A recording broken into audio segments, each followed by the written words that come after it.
We're an incredible country. And the reason we are is we're the most unique country in the world, because we're a country of immigrants, we're a country of diversity, of enormous diversity.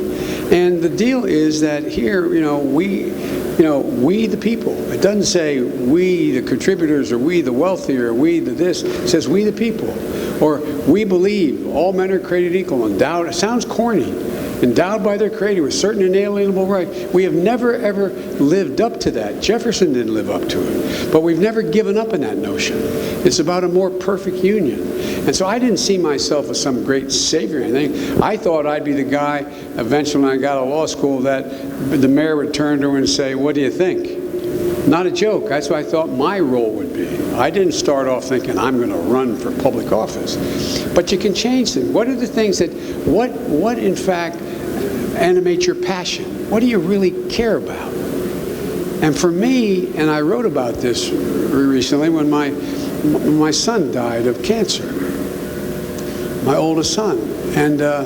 And he suffered a long time, but he spent a year in Iraq as an Army major. He was the Attorney General of the state of Delaware.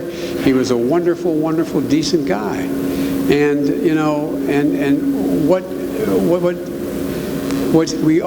you're really lucky if you figure out the difference between people who are really successful and not. I found early is whether you figure out what it is that you care about.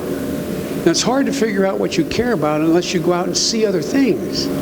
Unless you are exposed to other things. You may decide that you want to be the engineer who does, boom, makes this or that or the other thing. I'm serious. Or you may decide you're the one who wants to change the way our schools work. Or you may be the one who decides you're going to, in fact, make sure that there's greater equity for women or men or the LGBTQ, or whatever it is. There's things that, what are the things that animate your passion? What are the things that make you interested? And it's hard to know if you're limited to just where you're from and you don't get to look at other things. And so it's so for me, I got lucky because I cared a lot about.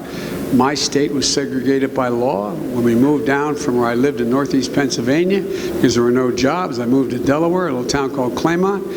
The bus used to go by with all African-American kids in it. And I one day asked my mom, because there are very few black kids in Scranton.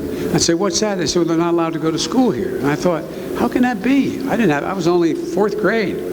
I said, how can that be, man? That can't be right. Well, what are the things you care about? Whether it's deciding you want to be the next best chef in the world, or whether or not you want to, get involved in public life somehow.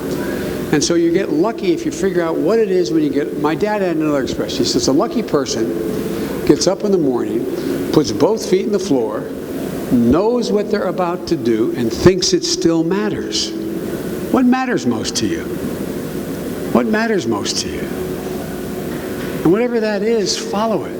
No matter what anybody tells you, follow it.